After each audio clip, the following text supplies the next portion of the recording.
இனி அலையாத்தி காடுகளை பார்க்க பிச்சாவரம் முத்துப்பேட்டையிலும் போய் பார்க்கணும்னு அவசியமே இல்லைங்க. நம்ம சென்னையில இப்போ ஒரு பிரம்மாண்டமான 3வது அலையாத்தி காடு ரெடி ஆயிட்டு இருக்கு. பக்கிங்காம் கால்வாய் ஓரமா சுமார் 20 ஹெக்டேர் பரப்பளவுல 20,000 செடிகளை நட்டு நம்ம சென்னை வனத்துறை இப்போ ஒரு செம மாசான வேலையை செஞ்சிருக்காங்க. இதுல என்ன ஸ்பெஷல்னா, மீன்முள் அதாவது ஃபிஷ்போன் அமைப்புல 8 பெரிய கால்வாய், அதுல இருந்து பிரிகிற 186 சின்ன கால்வாய்னு ஒரு சூப்பர் கட்டமைப்பை அங்க அமைச்சிருக்காங்க. இதனால கடல் தண்ணி தடையில்லாம எல்லா செடிகளுக்கும் போய் சேரும், தண்ணி தேங்கி செடியும் அழுகாது, அதே சமயம் தேவையான உப்புத்தன்மையும் கரெக்டா கிடைக்கும். என்ன ஒரு பிளான் பாத்தீங்களா?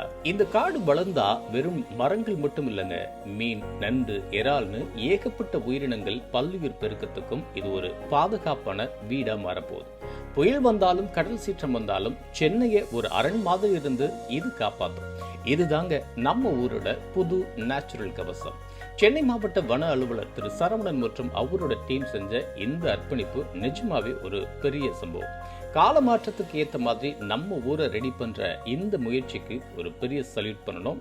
சென்னையோட இந்த மாங்க்ரோவ் மேஜிக் பத்தி நீங்க என்ன நினைக்கிறீங்க?